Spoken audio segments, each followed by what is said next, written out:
Hello friends, स्वागत है आप सभी का आपके अपने परिवार दृष्टिकोण क्लासेस में, जहां मेहनत मिले स्मार्टनेस से। तो कैसे हैं आप सभी? आशा करते हैं कि बहुत ही जानदार, शानदार और ज़बरदस्त होंगे और आप लोगों की पढ़ाई लिखाई, आप लोगों की तैयारी बहुत ही बेहतरीन तरीके से चल रही होगी। और इसी तैयारी, इसी पढ़ाई लिखाई को और भी बेहतर करने के लिए और आपका सिलेक्शन सुनिश्चित करने के लिए हम हमेशा की तरह आप लोगों के सामने लेकर आ चुके हैं यूपी जीके की क्लास, जो कि ये बहुत ही बेहतरीन माइंड मैप और इन्फोग्राफिक तरीके से हम यहाँ पर यूपी जीके की क्लास को कंप्लीट करते हैं।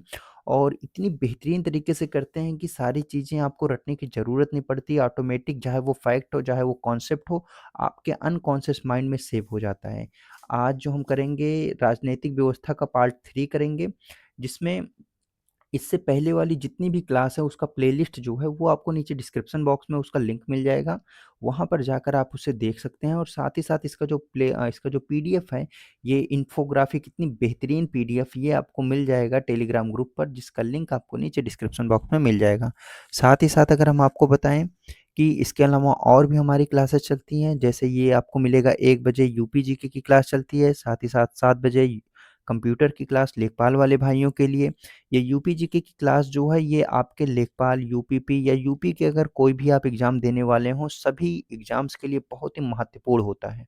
और साथ ही साथ साढ़े 8 बजे आपकी क्लास चलती है एनवायरनमेंट और आपदा प्रबंधन, मतलब पर्यावरण और आपदा प्रबंधन की क्लास चलती है, जिसको बहुत ही बेहतरीन इन्फोग्राफिक तरीके से हम करते हैं। ना चीज़ें आपको रटने की ज़रूरत नहीं पड़ती, ऑटोमेटिक आपके माइंड में सेव हो जाता है। साथ ही साथ हम करते हैं पीवाईक्यू क्वेश्चन, जिससे हमें ये पता चल जाता है कि आखिर इस टॉपिक से कैसे क्वेश्चन पूछा जाता है। मतलब इसमें आपको वो सारी चीज़ें मिलेगी जो आपके सिलेक्शन की रिक्वायरमेंट है। बेस्ट कंटेंट, बेहतरीन प्रेजेंटेशन जिससे आपके माइंड में बेहतरीन तरीके से सेव हो जाए। साथ ही साथ पीवाईक्यू क्वेश्चन, जिससे हम एनालिसिस कर पाएँ कि आखिर इस टॉपिक से कैसे क्वेश्चन पूछे गए हैं पहले के एग्ज़ाम्स में और कैसे क्वेश्चन पूछे जा सकते हैं। क्योंकि एक-एक पीवाईक्यू क्वेश्चन 5-5, 6-6 बार, 3-3 बार, 4-4 बार क्वेश्चन रिपीट पूछे गए हैं। तो कहीं न कहीं जो पीवाईक्यू क्वेश्चन होता है हमारे लिए बहुत ही ज़्यादा इम्पोर्टेंट हो जाता है, उसके अपेक्षा। मतलब वो जो नॉर्मली क्वेश्चन होता है, जो बनाए हुए क्वेश्चन होते हैं, उनके उनके अपेक्षा ये बहुत ही ज़्यादा इम्पोर्टेंट हो जाता है हम लोगों के लिए। तो चलिए देरी ना करते हुए शुरुआत करते हैं आज की ज़बरदस्त क्लास को। चलिए, अगर हम बात करें कि हम आज की इस क्लास में डिस्कस करेंगे महाधिवक्ता के बारे में, उच्च न्यायालय के बारे में और राष्ट्रपति शासन के बारे में आज हम ये डिस्कस करेंगे। क्लियर है? चलिए, सबसे पहले अगर हम बात करें कि महान्यायवादी और महाधिवक्ता में अंतर क्या होता है? थोड़ा-सा पहले डिफरेंस समझ लेंगे, फिर आगे इसके बारे में हम चर्चा करते हैं। अगर हम बात करें किसके बारे में, महान्यायवादी के बारे में, किसके बारे में? महान्यायवादी के बारे में बात करें तो याद रखिएगा, यह जो है केंद्र सरकार का, जो महान्यायवादी होते हैं, वो केंद्र में होते हैं, जबकि जो महाधिवक्ता होते हैं, वो राज्य में होते हैं। जो काम महान्यायवादी केंद्र में करते हैं, वही काम महाधिवक्ता करते हैं राज्य के अंदर। क्लियर है? महान्यायवादी, याद रखिएगा, अटॉर्नी जनरल, यह जो है सर्वोच्च विधि अधिकारी होते हैं, लेकिन कहाँ के? केंद्र सरकार के। क्लियर है? इनका उल्लेख आर्टिकल 76 में किया गया है। क्लियर है? कैसे लिखा जाता है, एक बार हम ट्रिक देख लेते हैं। आर्टिकल 76 कैसे लिखा जाता है? 76, 7 और 6। हमें पता है महान्यायवादी को अटॉर्नी जनरल कहा जाता है। ये क्या बन गया? 7 क्या बन गया? 7 बन गया ए, और 6 क्या बन गया? 6 बन गया जी। तो ए से हो गया अटॉर्नी, जी से हो गया जनरल। तो आर्टिकल 76 में अटॉर्नी जनरल के बारे में चीज़ें बताई गई है। क्लियर है? अगर हम बात करें महाधिवक्ता की, तो याद रखिएगा, राज्य में सर्वोच्च विधि अधिकारी कौन होता है? महाधिवक्ता होते हैं। क्लियर है? इनके बारे में याद रखिएगा, ये संवैधानिक प्रावधान है और महाधिवक्ता का जो प्रावधान है वो आर्टिकल 165 में बताया गया। किसमें? 165 में जो है बताया गया है। क्लियर है? 165 के तहत जो है दिया गया है। क्लियर है? अगर हम बात करें, ये कौन होते हैं? ये होते हैं राज्य के सर्वोच्च विधि अधिकारी होते हैं। कौन? जो महाधिवक्ता होते हैं, ये राज्य के सर्वोच्च विधि अधिकारी होते हैं। क्लियर है यहाँ तक? चलिए आगे चलते हैं।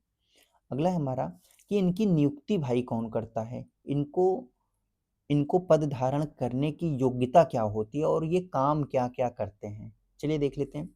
अगर हम इनकी नियुक्ति की बात करें तो याद रखिएगा, महाधिवक्ता की जो नियुक्ति है वो राज्यपाल करते हैं। कौन करते हैं? वो राज्य के राज्यपाल करते हैं। क्लियर है? अगर बात करें कि इनकी योग्यता क्या होती है। इनकी योग्यता, वह व्यक्ति जो हाई कोर्ट का जज बनने के योग्य होता है उसे ही चुना जाता है। मतलब कि हाई कोर्ट के जज बनने की जितनी भी योग्यताएं होती हैं, वही योग्यताएं महाधिवक्ता के बनने के लिए भी होती है। क्लियर है? चलिए आगे बात करें कि इनके प्रमुख काम क्या होते हैं। ये क्या करते हैं, ये जो है राज्य को कानूनी सलाह देते हैं। क्या करते हैं ये राज्य को कानूनी सलाह देने का काम करते हैं। न्यायालय में सरकार का पक्ष रखते हैं। क्लियर है? एक तरीके से सरकार का वकील, आप अपनी भाषा में समझ सकते हैं। सरकार का वकील कौन है? महाधिवक्ता होते हैं, सरकार के वकील होते हैं। क्लियर है?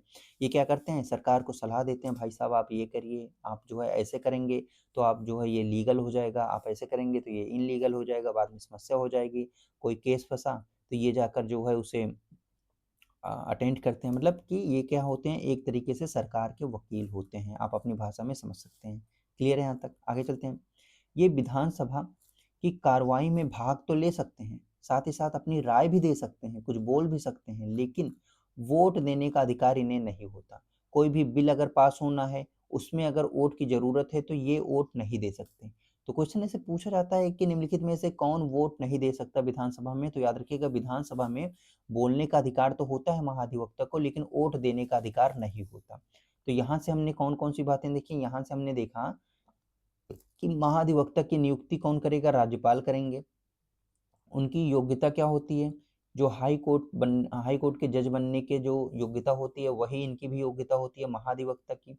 फिर हमने देखा कि ये काम क्या करते हैं, ये काम जो है जो सरकार होती है उनको कानूनी सलाह देते हैं और कानून का पक्ष रखते हैं। क्लियर है? अगला हमने देखा चौथे नंबर पर कि ये जो है राज्यसभा और विधानसभा में बोल सकते हैं, है ना, सुन सकते हैं, बैठ सकते हैं, लेकिन वोट नहीं दे सकते। आगे चलते हैं। अगला है, अगर हम इनके कुछ ऐतिहासिक परिचय के बारे में बात करें, कुछ ऐतिहासिक ऐतिहासिक चीज़ों के बारे में बात करें, तो जो इनकी शुरुआत है 1937 में हुई थी। कब?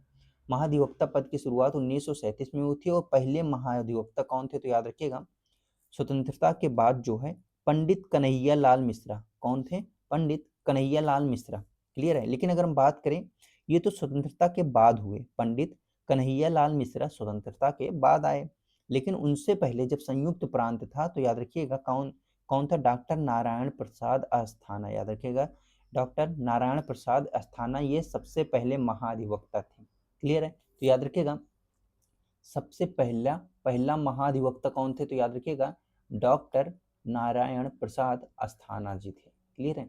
अस्थाना से आप याद रख सकते हैं जो आपकी मूवी थी मुन्ना भाई एमबीबीएस। कौन थी? मुन्ना भाई एमबीबीएस, है ना। चलिए, मुन्ना भाई एमबीबीएस जो मूवी थी, उसमें जो डॉक्टर का रोल निभाए थे वो भी क्या, उनका भी नाम क्या था? अस्थाना था। तो वहां से रिलेट कर सकते हैं कि वो बिल्कुल एकदम महाधिवक्ता की तरह एकदम टाइट रहता था, क्योंकि वो कॉलेज का डीन था, है ना। तो याद रखिएगा, पहले कौन थे? सबसे पहला जो अधिवक्ता थे वो थे अस्थाना। क्लियर है? स्वतंत्रता के बाद कौन हुए? कन्हैया लाल मिश्रा। स्वतंत्रता के बाद भाई गुलाल उड़ाया गया तो वो लाल हो गए, तो याद रखिए कन्हैया लाल मिश्रा। क्लियर है? वर्तमान में कौन है? अजय मिश्रा। कौन है? अजय कुमार मिश्रा। 2022 में इन्हें चुना गया और ये अब तक पद पर आसीन है। क्लियर है? यहाँ तक आगे चलते हैं। अगर हम कार्यकाल की बात करें, तो संविधान में महाधिवक्ता का कोई भी कार्यकाल निश्चित किया ही नहीं गया है ना। इनके लिए कोई भी फिक्स्ड टेनियर है ही नहीं इनका। क्लियर है? तो क्वेश्चन पूछ सकता है कि निम्नलिखित में से किसका फिक्स टेनियर नहीं है। तो याद रखिएगा, फिक्स कार्यकाल नहीं है, वो है महाधिवक्ता का कोई भी फिक्स कार्यकाल नहीं होता है। क्लियर है? यहाँ तक आगे चलते हैं। चलिए चलिए आगे बात करें एकीकृत न्यायपालिका। चलिए आगे हम बात करें न्यायपालिका और उच्च न्यायालय की, थोड़ा सा देखते हैं। जो न्यायपालिका की संरचना है, याद रखिएगा, मतलब राज्य में कौन होता है? राज्य में जैसे आपके केंद्र में सर्वोच्च न्यायालय, उसी तरह राज्य में उच्च न्यायालय होता है, जो कि पूरे राज्य का सर्वोच्च न्यायालय होता है। क्लियर है? राज्य का सर्वोच्च न्यायालय होता है। क्लियर है? आगे चलते हैं। इसकी स्थापना की बात करें तो याद रखिएगा, इसकी स्थापना जो है 17 मार्च 1866 को हुआ था। जो किसका? हाई कोर्ट की जो स्थापना है 17 मार्च 1866 में हुआ था। क्या इलाहाबाद में हुआ था? नहीं। सबसे पहली जो इसकी स्थापना हुई थी वो हुई थी आगरा में। कहाँ पर? आगरा में इसकी स्थापना हुई थी, याद रखिएगा। तो अभी कहाँ पर है? अभी तो इलाहाबाद में है। तो ये आगरा से इलाहाबाद ट्रांसफर तो हुआ होगा, तो याद रखिएगा इसका स्थानांतरण जो हुआ था 3 साल बाद, कब? 1869 में इसका ट्रांसफर हुआ था, इसका स्थानांतरण हुआ था कहाँ पर? इलाहाबाद में। क्लियर है? अब क्या यही एक हाई कोर्ट है? नहीं, उत्तर प्रदेश में इसकी खंडपीठ भी है। खंडपीठ कहाँ पर है? तो याद रखिएगा खंडपीठ लखनऊ में है। याद रखिएगा जो अधिकतम स्वीकृत न्यायाधीश हैं उनकी संख्या कितनी है इसमें? 160 है। कितनी? 160। तो यहाँ से हमने देखा कि जो सर्वोच्च न्यायालय है राज्य का वो कौन सा होता है? हाई कोर्ट होता है। क्लियर है? फिर हमने देखा हाई कोर्ट की स्थापना 17 मार्च 1866 को हुआ था। 17 मार्च 1866 को हुआ था। कहाँ पर हुआ था? आगरा में हुआ था। कहाँ पर? आगरा में हुआ था। लेकिन अगर हम बात करें तो ये उत्तर प्रदेश के मतलब कहाँ पर? प्रयागराज में कब ट्रांसफर हुआ? तो याद रखिएगा ये जो है इलाहाबाद में ट्रांसफर हुआ था 3 साल बाद, मतलब 1869 में ये ट्रांसफर हुआ था। क्लियर है? इसका कोई खंडपीठ भी है? हाँ बिल्कुल। कहाँ पर है? लखनऊ में है। याद रखिएगा। चलिए लखनऊ में है। अगर बात करें कि इसमें अधिकतम स्वीकृति न्यायाधीश कितने होते हैं? 160। कितने हैं? 160। क्लियर है यहाँ तक? 160। देखिए पढ़ने से भी कहीं ज़्यादा इम्पोर्टेंट ये हो जाता है कि हम उसका रिवीजन करें, और रिवीजन करने से भी कहीं ज़्यादा इम्पोर्टेंट हो जाता है हमारे अनकॉन्शियस माइंड में सेव हो जाए। तो इसीलिए हम यहाँ पर जो चीज़ें आपको सामने लेकर आते हैं, जो कंटेंट आपके सामने लेकर आते हैं, बिल्कुल इन्फोग्राफिक तरीके से, इमेजेस के माध्यम से, जिससे आपके माइंड में बिल्कुल बेहतरीन तरीके से फिट हो सके। साथ ही साथ 1 से 2 बार रिवीजन कराते हैं, लास्ट में भी आपको रिवीजन करा देते हैं, और एमसीक्यू कराते हैं पीवाईक्यू क्वेश्चन के साथ, जिससे और भी आपका जो कॉन्सेप्ट है बिल्कुल क्रिस्टल क्लियर हो जाए, है ना। इससे बेहतरीन क्लास हमें नहीं लगता आपको कहीं और भी मिलेगी, या फिर पेड पर भी मिल सकती है ना। बिल्कुल नहीं। आगे चलते हैं। अगला है हमारा, आगे अगर हम सुप्रीम कोर्ट की और मतलब हाई कोर्ट की और अगर हम बात करें तो याद रखिएगा इनकी नियुक्ति की बात करें तो याद रखिएगा इनकी जो नियुक्ति है, मतलब हाई कोर्ट के जो न्यायाधीश होते हैं उनकी नियुक्ति राष्ट्रपति द्वारा की जाती है। किसके द्वारा? इनकी नियुक्ति राष्ट्रपति द्वारा की जाती है। भाई साहब राष्ट्रपति वहां से नियुक्त करके भेज दिया कि भाई चलो जाओ तुम उत्तर प्रदेश राज्य के क्या बन जाओ? हाई कोर्ट जज बन जाओ। लेकिन हमारे पास ज़्यादा टाइम है नहीं, आप क्या करो शपथ जो है वहाँ के राज्यपाल से ले लेना। तो इनको शपथ दिलाने का काम कौन करता है? इनका कार्यभार समझाने का और शपथ दिलाने का काम कौन करेगा? राज्यपाल करेंगे। क्लियर है? अगर हम बात करें सेवानिवृत्ति आयु कितनी है, तो ये जो है 62 वर्ष में रिटायर हो जाते हैं। क्लियर है? तो याद रखिएगा इनकी नियुक्ति राष्ट्रपति द्वारा होती है, याद रखिएगा प्रेसिडेंट द्वारा होती है, लेकिन इनको शपथ दिलाने का काम कौन करता है? राज्यपाल करते हैं। याद रखिएगा राज्यपाल करते हैं। क्लियर है यहाँ तक? आगे चलते हैं।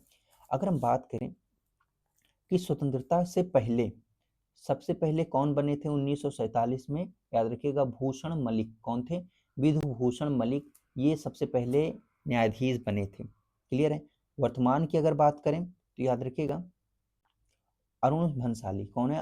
अरुण भंसाली है। क्लियर है? तो यहाँ से हमने देखा कि स्वतंत्रता के बाद मतलब 1947 में जो है कौन बने थे? याद रखिएगा विभूषण। याद रखिएगा भूषण मलिक। कौन? भूषण मलिक। भूषण मलिक। तो कैसे याद रखेंगे? आपने एक सीरीज देखा होगा, कौन सा? पंचायत 5, पंचायत वाली सीरीज देखी होगी। उसमें एक व्यक्ति है भूषण, है ना, भूषण। वो सबसे ज्यादा क्या करता है? बहुत ही न्याय देता रहता है ना। भैया विनोद तुमको आवास मिल ही जाएगा, है ना, आप तुम्हारा तो नाम ही नहीं है। वो बहुत ही ज्यादा नेताही करता है, बहुत ही ज्यादा क्या करता है? बहुत ही ज्यादा न्याय देता रहता है। तो न्याय से क्या हो गया? High court. तो याद रखिएगा हाई कोर्ट के सबसे पहले न्यायाधीश कौन है? भूषण, मतलब विधुभूषण मलिक, है ना, मालिक बनता रहता है हमेशा।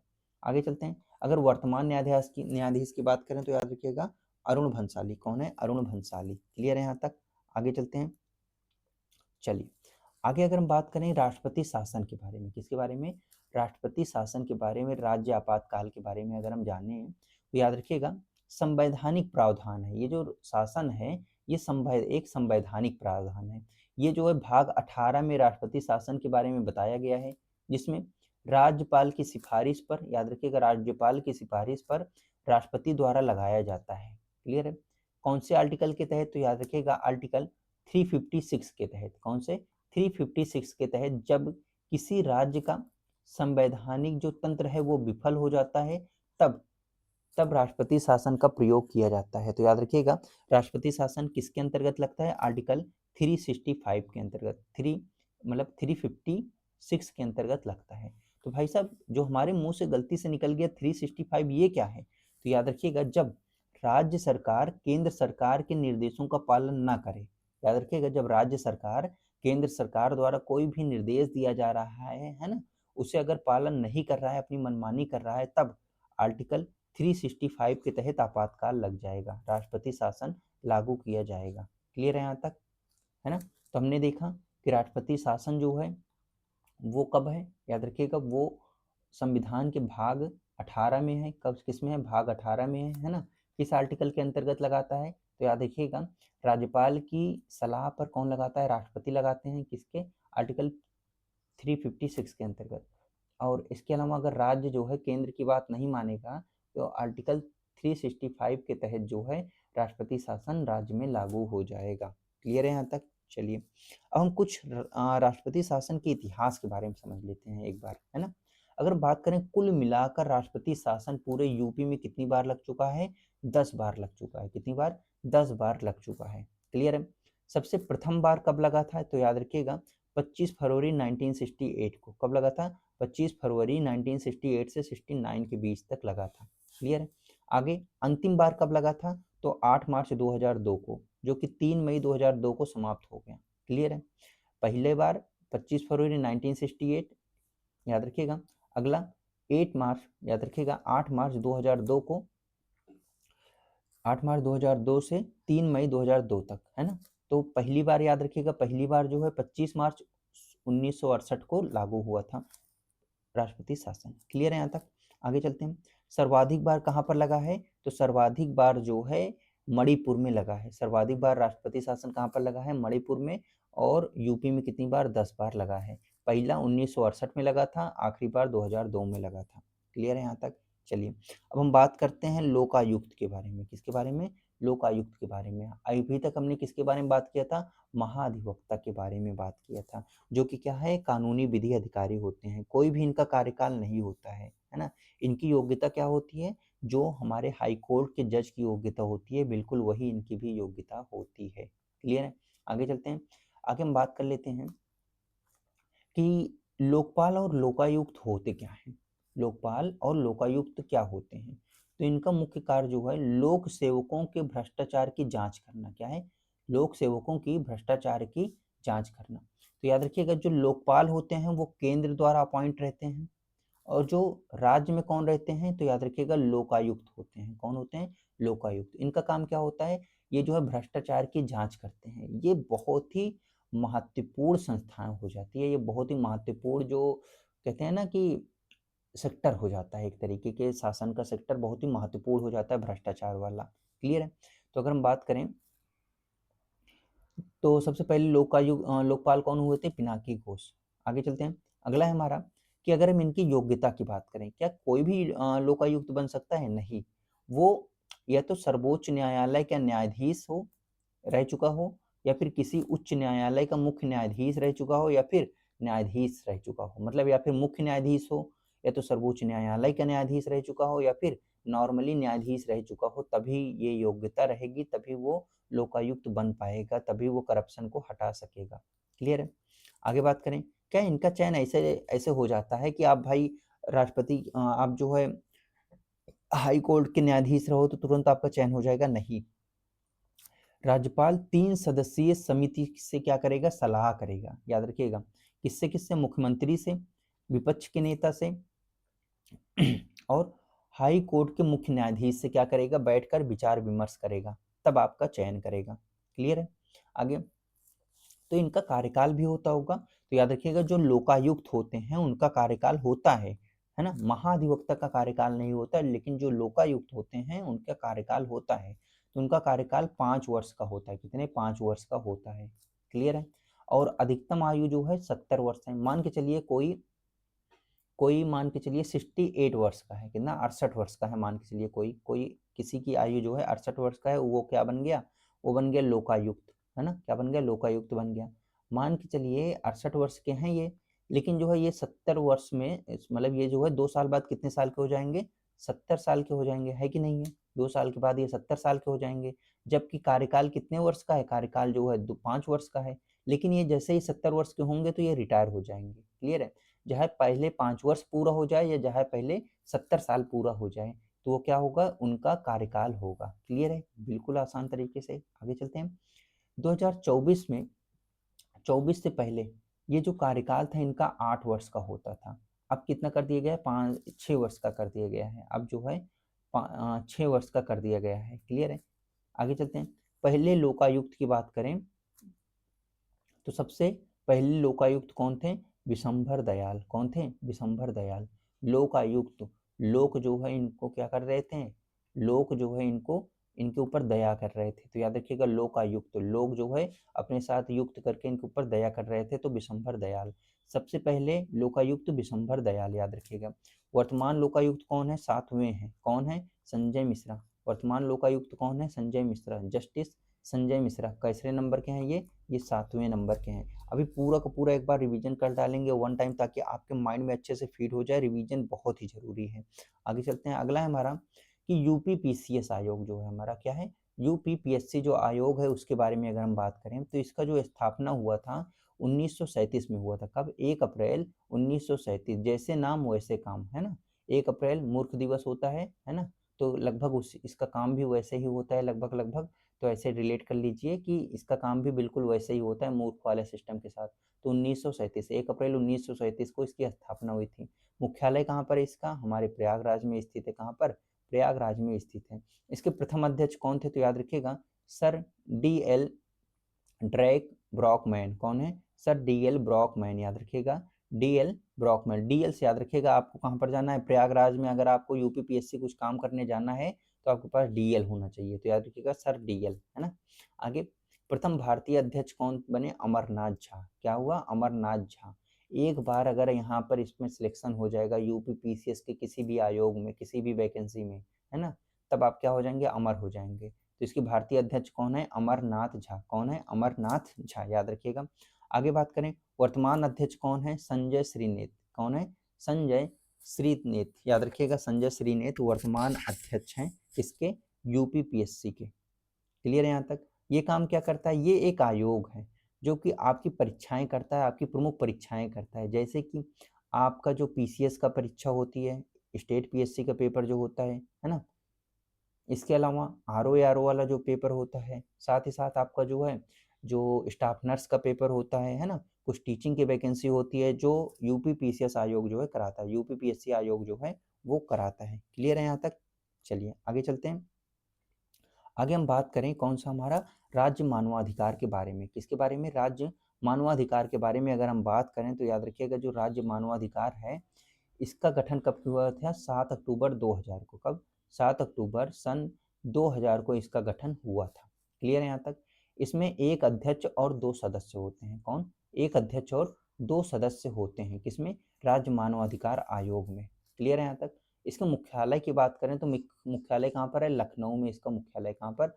लखनऊ में इसका मुख्यालय है। अगर हम इसकी नियुक्ति समिति की बात करें तो याद रखिएगा राज्यपाल समिति की सिफारिश पर इसकी जो नियुक्ति है, याद रखिएगा राज्यपाल समिति की सिफारिश पर इसकी नियुक्ति जो है सीएम, विधानसभा के अध्यक्ष, गृह मंत्री और साथ ही साथ लोकसभा और मतलब कि जो हमारा विधानसभा है और विधान परिषद, इसके लिए जो है सभापति में शामिल होते हैं। मतलब इसकी जो समिति होती है, मतलब राज्य मानवाधिकार आयोग के गठन के लिए जो समिति नियुक्त की जाती है, उस समिति में सीएम, विधानसभा के अध्यक्ष, गृह मंत्री, लोकसभा राज्यसभा के जो सदस्य होते हैं, साथ ही साथ जो सभापति होते हैं, वो सभी शामिल होते हैं। क्लियर है?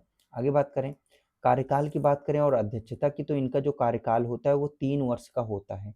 अधिकतम 70 वर्ष की होती है। याद रखिएगा जो अधिकतम आयु है वो 70 वर्ष है ना, और इनका जो कार्यकाल है वो 3 वर्ष का होता है।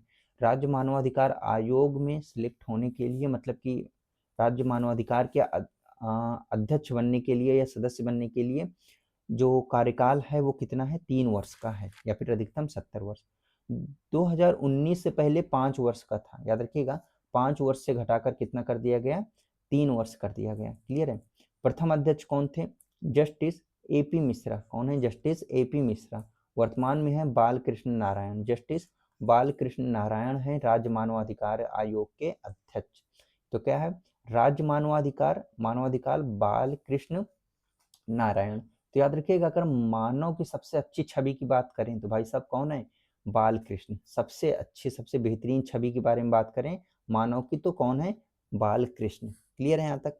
आगे चलते हैं। अगला, आगे हम बात कर लें राज्य निर्वाचन आयोग के बारे में। किसके बारे में? राज्य निर्वाचन आयोग के बारे में। तो याद रखिएगा, ये क्या है? राज्य निर्वाचन आयोग एक संवैधानिक निकाय है। क्या है? एक संवैधानिक निकाय है, जिसकी स्थापना कब हुआ था? 1994 में। कब हुआ था? 1994 में इसकी स्थापना हुई थी। कब? 23 अप्रैल 1994। कब? 23 अप्रैल 1994 में इसकी स्थापना हुई थी। जो आर्टिकल 243, क्या है? आर्टिकल 243 के है, इसमें पंचायत है, याद रखिएगा, पंचायतों का चुनाव। और जो आर्टिकल 243 जेड ए है, इसमें याद रखिएगा नगर पालिका का चुनाव है इसके अंतर्गत। क्लियर है यहाँ तक? चलिए आगे चलते हैं। ये जो राज्य निर्वाचन आयोग है, इसमें जो आयुक्त होते हैं उनका कार्यकाल कितना होता है? उनका जो कार्यकाल होता है 6 वर्ष का होता है। कितना? 6 वर्ष का होता है, या फिर मैक्सिमम 68 वर्ष। 6 वर्ष या फिर 68 वर्ष का होता है। क्लियर है? विशेष यूपी में प्रावधान है। आगे बात करें, अगला है प्रथम आयुक्त की बात करें तो रामदास सोनकर। क्या है? रामदास सोनकर। कौन है? रामदास सोनकर। तो भाई साहब सबसे पहले क्या था, दोनों देख लेते हैं। रामदास सोनकर, और जो इनके वर्तमान में अध्यक्ष कौन है? तो याद रखिएगा वर्तमान में अध्यक्ष कौन है? तो याद रखिएगा वर्तमान में अध्यक्ष राज प्रताप सिंह। कौन है? राज प्रताप सिंह। क्लियर है यहाँ तक? चलिए एक बार हम देख लेते हैं, समझ लेते हैं थोड़ा ट्रिक से, है ना, कि प्रथम अध्यक्ष कौन थे और अभी वर्तमान में अध्यक्ष कौन से हैं। तो चलिए अगर हम बात करें कि प्रथम अध्यक्ष हमारा जो निर्वाचन आयोग है किस लिए है? ये जो है चुनाव करवाता है, निष्पक्ष चुनाव करवाता है। अब देखेंगे सबसे पहला जो चुनाव हुआ था, सबसे पहला चुनाव हुआ था, ये एक ट्रिक है ना, केवल रिलेट करिएगा। चलिए, जो सबसे पहला चुनाव हुआ था उसमें एक दास खड़ा हुआ था। कौन? एक दास खड़ा हुआ था और खूब सोना जो है बांटा। भाई साहब ये सोना ले लो हमें और दे दो, ये सोना ले लो हमें और दे दो। क्लियर है? तो सबसे पहला जो खड़ा हुआ था, एक दास खड़ा हुआ था और खूब सोना बांटा, तो रामदास सोनकर। क्लियर है? फिर वर्तमान में क्या है? वर्तमान स्थिति इस दास की क्या है? वर्तमान में क्या हो गया है? राज हो गया है। क्या हो गया है? राजा हो गया है। तो राज हो गया है, इसका प्रताप चल रहा है ना, पूरे इलाके पर इसका क्या चल रहा है? इसका प्रताप चल रहा है। तो ये वर्तमान में कौन है? राज प्रताप। क्लियर है? तो राज्य निर्वाचन आयोग के वर्तमान अध्यक्ष कौन है? याद रखिएगा वर्तमान तो है राज प्रताप सिंह। क्लियर है? चलिए अब तक हमने जितना भी चीजें पढ़ी उन सबको क्या करते हैं? समराइज कर लेते हैं, रिवाइज कर लेते हैं, जिससे हमारे अनकॉन्शियस माइंड में बिल्कुल बेहतरीन तरीके से फिट हो जाए। क्लियर है? चलिए अगर हम महाधिवक्ता की बात करें तो महाधिवक्ता का जो आर्टिकल है 165 है। कितना? 165। इसी की तरह केंद्र में भी कोई होता है? हाँ, केंद्र में भी होते हैं। कौन होते हैं? महान्यायवादी, अटॉर्नी जनरल जिसे कहा जाता है। अच्छा, तो अटॉर्नी जनरल का भी कोई आर्टिकल होता है? बिल्कुल। कितना? 76, है ना। 7 से बन गया ए और 6 से बन गया जी। ए से हो गया अटॉर्नी, जी से हो गया जनरल। इसको भी हमने याद कर लिया। क्लियर है? चलिए, तो राज्य में कौन होते हैं? राज्य में होते हैं महाधिवक्ता। इनका काम क्या होता है? इनका काम होता है सरकार को कानूनी सलाह प्रदान करना। क्लियर है? तो भाई साहब प्रथम कोई होंगे ना, तो प्रथम कौन थे? कन्हैया लाल मिश्र। कौन थे? प्रथम अधिवक्ता कन्हैया लाल मिश्र थे। कौन? कन्हैया लाल मिश्र थे। वर्तमान में है अजय कुमार मिश्रा। कौन है? अजय कुमार मिश्रा। पहले कौन थे महाधिवक्ता? कन्हैया जी थे। कौन थे? कन्हैया थे, है ना। वो लाल हो गए थे एकदम, ऐसे समझ लेंगे। ठीक है, आगे इनकी नियुक्ति कौन करता है? नियुक्ति इनकी राज्यपाल करता है। कौन करता है? राज्यपाल करता है। क्लियर है? चलिए आगे, अगर हम हाई कोर्ट की बात करें तो याद रखिएगा मैक्सिमम जज 160, आयु 62 वर्ष। प्रथम कौन थे? प्रथम थे, याद रखिएगा, वाल्टर मोर्गन। कौन थे? Walter Morgan. वाल्टर मोर्गन, तो याद रखिएगा वाल्टर, है ना, वाल्टर से याद रखिएगा, ये अंग्रेज था। तो वाल्टर मोर्गन प्रथम हाई कोर्ट के जज थे, वाल्टर मोर्गन। क्लियर है यहाँ तक? आगे चलते हैं, वर्तमान में कौन है? तो अरुण भंसाली। कौन है? अरुण भंसाली। क्लियर है? चलिए आगे चलते हैं। और स्वतंत्रता के बाद कौन बने? भूषण बने थे। क्लियर है? आगे, इसकी स्थापना 1966 में हुई थी। कहाँ पर? आगरा में। कहाँ पर? आगरा में हुआ था, याद रखिएगा। क्या बाद में कहाँ पर ट्रांसफर हो गया? बाद में जो है याद रखिएगा 1800 कितना 68 था, 1868 में, नहीं 3 वर्ष बाद 1869 हो गया था, है ना, 69। ठीक है, 1869 में कहाँ पर ट्रांसफर हो गया था? इलाहाबाद में। इलाहाबाद में। क्या इसकी कोई खंडपीठ भी है? हाँ बिल्कुल, हाई कोर्ट की खंडपीठ है। कहाँ पर है? लखनऊ में। कहाँ पर? लखनऊ में है। क्लियर है यहाँ तक? चलिए आगे चलते हैं। राष्ट्रपति शासन की बात करें तो कुल कितनी बार राष्ट्रपति शासन लग चुका है यूपी में? 10 बार लग चुका है। कितनी बार? 10 बार। आर्टिकल 356 के तहत राष्ट्रपति शासन लगता है। 365 के तहत क्या होता है? अगर अगर राज्य जो है केंद्र की बात न माने, केंद्र का कोई भी प्रावधान या कोई भी नियम ना माने, तब क्या होगा? तब राष्ट्रपति शासन लग जाएगा आर्टिकल 365 के तहत। सबसे ज्यादा बार राष्ट्रपति शासन कहाँ पर लगा है? मणिपुर में। क्लियर है? 11 बार। आगे चलते हैं।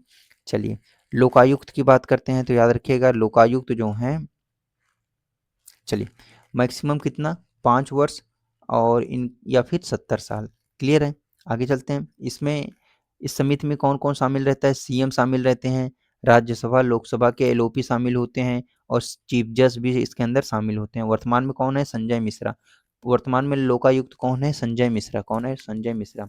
यूपीपीसीएस इस कब बना था? 1937 ईस्वी में। मुख्यालय कहाँ पर है? प्रयागराज में। पहले कौन बने थे? याद रखिएगा ब्रॉकमैन। कौन थे बने थे? ब्रॉकमैन बने थे। क्लियर है? आगे वर्तमान में कौन है? संजय श्रीनिधि। कौन है? संजय श्रीनेत, है ना, संजय श्रीनेत। तो याद रखिएगा श्रीनेत, नेत से हो गया नेता। जैसे आप यूपीपीएससी क्रैक कर लेंगे तुरंत नेता बन जाएंगे एक तरीके से, मतलब आपका दबदबा हो जाएगा रिश्तेदारों के बीच में, है ना। आगे है, अगला है हमारा जो हमारा राष्ट्र मानव आयोग है ना, मानव अधिकार आयोग है।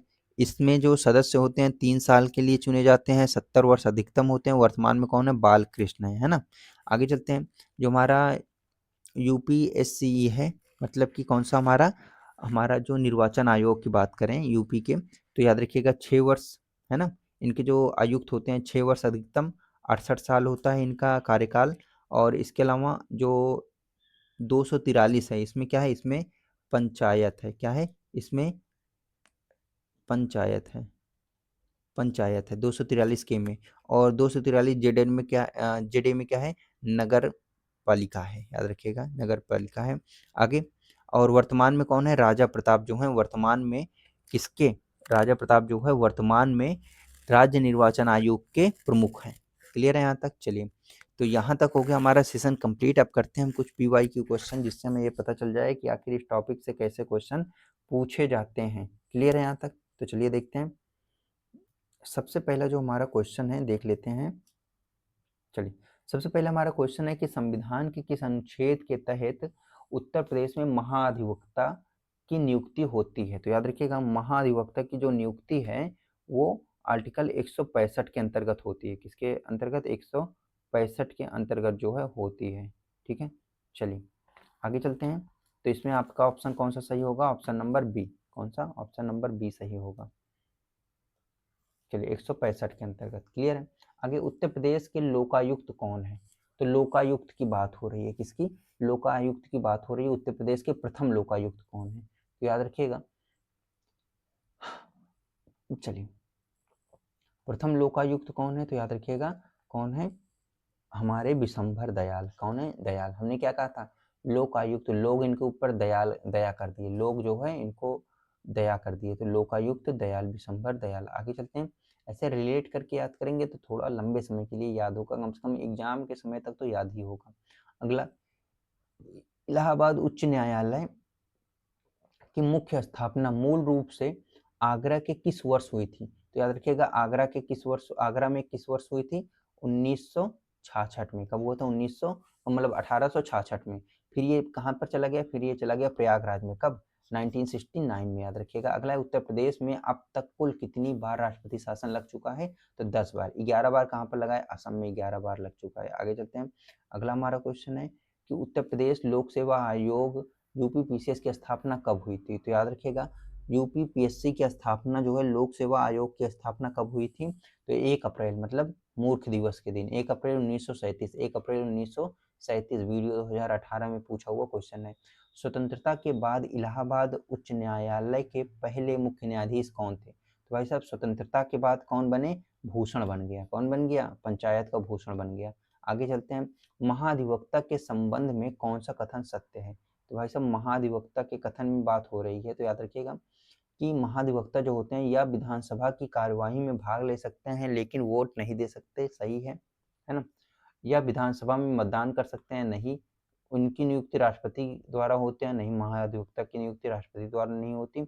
और या मुख्यमंत्री के प्रसाद पर्यंत कुछ कोई ऐसा है ही नहीं, ऐसी बात। आगे चलते हैं, उत्तर प्रदेश के लोकायुक्त की नियुक्ति राज्यपाल किसकी सलाह पर करता है। तो लोकायुक्त की जो नियुक्ति है वो कैसे करता है, वो लोकायुक्त की नियुक्ति भाई ये एक क्या मतलब कि ये जो है एक करप्शन रोधी संस्था है, तो इसको नियुक्ति बहुत ही सोच समझ कर करना होगा। याद रखिएगा प्रधानमंत्री की सलाह पर, है ना, प्रधानमंत्री की सलाह पर, विपक्ष के नेता की सलाह पर, हाई कोर्ट के मुख्य न्यायाधीश के सलाह पर, मतलब एक समिति का गठन करते हैं, फिर उनकी सलाह पर इनकी नियुक्ति की जाती है ना, किसकी, लोकायुक्त की। आगे चलते हैं, अगला है हमारे इलाहाबाद उच्च न्यायालय का स्थानांतरण आगरा से इलाहाबाद कब हुआ था। तो 1869 में हुआ था। और आगरा में हाई कोर्ट की स्थापना कब हुआ था, 1866 में हुआ था। क्लियर है यहाँ तक। 35 में प्रोविजनल था। आगे चलते हैं, संयुक्त प्रांत। आगे उत्तर प्रदेश राज्य मानवाधिकार का गठन कब किया गया था। तो राज्य मानवाधिकार का गठन कब किया गया था, 2000 में। कब किया गया था, सन 2000 में राज्य मानवाधिकार का गठन किया गया था। क्लियर है यहाँ तक। आगे चलते हैं, अगला है हमारा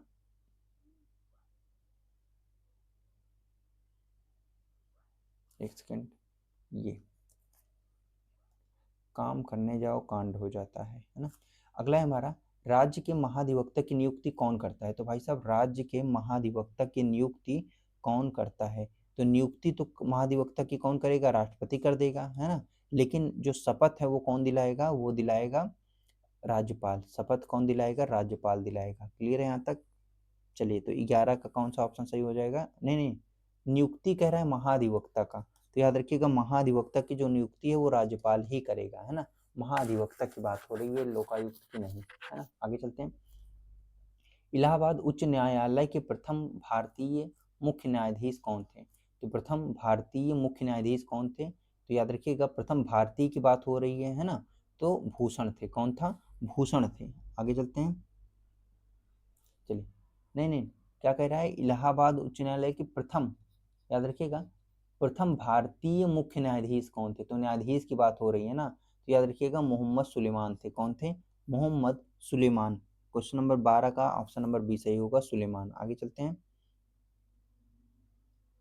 चलिए, अगला क्वेश्चन हमारा, उच्च न्यायालय के न्यायाधीशों की सेवानिवृत्ति आयु कितनी होती है। तो याद रखिएगा सेवानिवृत्ति आयु कितनी होती है उच्च न्यायालय के, तो याद रखिएगा कितनी होती है, 62 वर्ष होती है। कितनी, 62 वर्ष। यहाँ से हम देख लेते हैं जो हमारा कितना होता है, यहाँ से एक बार देख लेते हैं।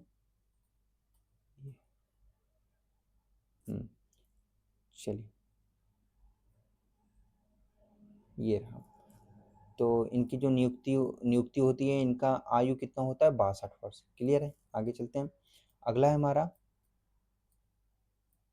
चलिए, अगला है उत्तर प्रदेश राज्य निर्वाचन आयोग मुख्य रूप से किनके चुनाव करता है। तो जो राज्य निर्वाचन आयोग है, तो राज्य में किसके चुनाव करेगा, ये जो है किसका चुनाव करेगा। तो याद रखिएगा जो भी पंचायती निकाय हैं उनका, मतलब पंचायत और नगर निकाय का जो है चुनाव कराएगा। पंचायत का आर्टिकल कौन सा है, तो याद रखिएगा 243 के, और इनका नगर निकाय का आर्टिकल क्या है, 243 क्या है, जेड ए, है ना, यही है। आगे चलते हैं,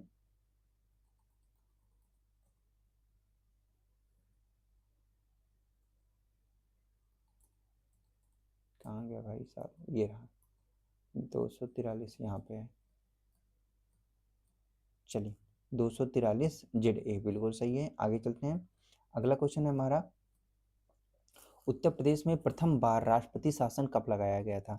तो पहली बार राष्ट्रपति शासन कब लगा था, तो याद रखिएगा पहली बार जो राष्ट्रपति शासन है वो 68 में लगा था। लास्ट बार कब लगा था, 3 मार्च 2000 को, 3 मार्च 2002 को लगा था। इलाहाबाद उच्च न्यायालय की खंडपीठ कहाँ पर है, तो याद रखिएगा आगरा में सबसे पहली बार इलाहाबाद हाई कोर्ट की स्थापना हुई थी 1866 में। कानपुर की तो औद्योगिक नगरी कहा जाता है इसे। तो खंडपीठ कहाँ पर है, लखनऊ में है। कहाँ पर है, लखनऊ में है। फिर उसके बाद ये क्या हुआ, इलाहाबाद हाई कोर्ट ट्रांसफ़र कब हो गया, पहले ये कहाँ पर बना था, पहले ये आगरा में बना था, और उसके बाद ट्रांसफ़र कब हो गया, 1869 में ये क्या हुआ, ये लखनऊ में ट्रांसफ़र, प्रयागराज में ट्रांसफ़र हो गया। इसकी खंडपीठ कहाँ पर है, लखनऊ में है। उत्तर प्रदेश राज्य गठन आयोग, जो राज्य निर्वाचन आयोग का गठन किस वर्ष हुआ था, तो राज्य निर्वाचन आयोग का गठन किस वर्ष हुआ था, तो याद रखिएगा राज्य निर्वाचन गठन कब हुआ था, 1994 में। याद रखिएगा 1994 में राज्य निर्वाचन गठन का हुआ था। ये क्या करता है, ये जो है राज्य में पंचायती चुनाव और नगर निकाय वाला चुनाव कराता है। किसके तहत, ये एक संवैधानिक है, तो आर्टिकल 243 के तहत जो है नगर पंचायत का चुनाव होता है। साथ ही साथ अगर बात करें जो नगर निकाय का जो प्रावधान है वो आर्टिकल 243 जेड ए में दिया गया है, जेड ए में दिया गया है। इलाहाबाद उच्च न्यायालय में न्यायाधीशों की स्वीकृति अधिकतम कितनी है, तो अधिकतम ज़्यादा से ज़्यादा जज 160 आ सकते हैं। आगे चलते हैं, अगला है हमारा कि लोक आयुक्त की नियुक्ति के लिए राज्यपाल को सलाह देने वाली समिति में कौन कौन शामिल नहीं होता, तो कौन शामिल नहीं होता, याद रखिएगा लोकायुक्त की बात हो रही है। तो लोकायुक्त में प्रधानमंत्री शामिल होता है, विधानसभा विपक्ष का नेता, उच्च न्यायालय के मुख्य न्यायाधीश, विधानसभा का अध्यक्ष, कौन सा शामिल नहीं होता, तो याद रखिएगा विधानसभा के जो अध्यक्ष होते हैं वो शामिल नहीं होते हैं। क्लियर है, आगे चलते हैं, अगला है हमारा संविधान के किस अनुच्छेद द्वारा पंचायत के चुनाव हेतु राज्य निर्वाचन आयोग का प्रावधान है, तो किसने, आर्टिकल 243 के, किसमें, आर्टिकल 243 के में पंचायत है। और देखेंगे जो 243 जेड ए है इसमें नगर निकाय है, क्या है इसमें, नगर पालिका है। याद रखिएगा नगर पालिका का चुनाव है। आगे चलते हैं, आर्टिकल उत्तर प्रदेश लोक सेवा आयोग के प्रथम अध्यक्ष थे, तो उत्तर प्रदेश लोक सेवा आयोग के जो प्रथम अध्यक्ष थे, तो याद रखिएगा ड्रॉक ब्रॉकमैन, कौन है, ब्रॉकमैन, याद रखिएगा प्रथम अध्यक्ष ब्रॉकमैन थे। चलिए 21 का ऑप्शन नंबर बी सही होगा, बिल्कुल सही है आपका। उत्तर प्रदेश मानवाधिकार आयोग के अध्यक्ष का कार्यकाल कितना होता है, तो याद रखिएगा 3 वर्ष होता है, कितना, 3 वर्ष होता है मानवाधिकार आयोग के कार्यकाल, याद रखिएगा। चलिए आगे चलते हैं, सबका 5 साल था, यहाँ पर 3 वर्ष है मानवाधिकार का। अगला क्वेश्चन हमारा, उच्च न्यायालय के न्यायाधीशों की नियुक्ति किसके द्वारा होता है, तो उच्च न्यायालय के न्यायाधीश जो होते हैं उनकी नियुक्ति किसके द्वारा होता है, तो याद रखिएगा इनकी नियुक्ति जो है राष्ट्रपति के द्वारा होता है। क्लियर है, उत्तर प्रदेश में अंतिम बार, याद रखिएगा उत्तर प्रदेश में अंतिम बार मतलब 10वीं बार राष्ट्रपति शासन कब लागू हुआ था, 2002 में लागू हुआ था। सबसे अंतिम बार राष्ट्रपति शासन कब लागू हुआ था, 2002 में लागू हुआ था। राष्ट्रपति के प्रथम राज्य निर्वाचन आयुक्त कौन थे, तो क्या है, उत्तर प्रदेश के, याद रखिएगा उत्तर प्रदेश के प्रथम राज्य निर्वाचन आयुक्त कौन है, तो प्रथम राज्य निर्वाचन आयुक्त की बात हो रही है, तो याद रखिएगा कौन है, हमारे जो प्रथम है वो रामदास सोनकर हैं। सबसे पहले निर्वाचन आयुक्त, निर्वाचन का मतलब क्या कराता है, चुनाव कराता है, और पहली बार ही क्या हुआ, दास ने सोना बहुत सारा बांट दिया है ना, बाद में क्या बन गया, राजा प्रताप, तो राज्य प्रताप। आगे देखेंगे कि राज्य मानवाधिकार आयोग के अध्यक्ष की नियुक्ति के लिए समिति का अध्यक्ष कौन करता है, तो राज्य मानवाधिकार के आयोग के अध्यक्ष की नियुक्ति के लिए उनका अध्यक्ष कौन चुनता है, तो याद रखिएगा इनका जो अध्यक्ष कौन चुनेगा, वो मुख्यमंत्री चुनेंगे। ठीक है, आगे चलते हैं, चलिए अगला हमारा क्वेश्चन है कि राज्य लोक सेवा आयोग जो यूपीपीएससी है उसका मुख्यालय कहाँ पर है, तो याद रखिएगा कहाँ पर है, लखनऊ में उसका मुख्यालय है। याद रखिएगा कहाँ पर, उसका लखनऊ में मुख्यालय है। अगला, उच्च न्यायालय के न्यायाधीशों को शपथ कौन दिलाता है, जो हाई कोर्ट के जज होते हैं उनको शपथ कौन दिलाता है, तो उनको शपथ जो है राज्य के राज्यपाल दिलाते हैं, और बाहर से भी शपथ हो जाती है। क्लियर है यहाँ तक, चलिए तो आशा करते हैं कि ये सेशन आपको बेहद पसंद आया होगा। अगर ये सेशन पसंद आया हो तो लाइक शेयर सब्सक्राइब जरूर करिएगा, और अपने मित्र के पास इसे शेयर जरूर करिएगा। और हाँ, इसके अलावा हमारी और भी क्लासेस चलती हैं, जैसे कंप्यूटर की क्लास 7 बजे, पर्यावरण आपदा प्रबंधन की क्लास जो है 8 साढ़े 8 बजे चलती है। तो चलिए आशा करते हैं ये सेशन आपको बहुत ही पसंद आया होगा। अगर पसंद आया हो तो लाइक, शेयर, सब्सक्राइब ज़रूर करिएगा। अपने मित्र के पास ज़रूर शेयर करिएगा और साथ ही साथ कितने क्वेश्चन आपके सही हुए कमेंट बॉक्स में ज़रूर बताइएगा और ये क्लास आपको कैसे लगी ऑफलाइन कमेंट करके ज़रूर बताइएगा। तो इसी के साथ हँसते रहिए, मुस्कुराते रहिए, अपना ख्याल रखिए, माँ-बाप का ख्याल रखिए। Thank you for watching.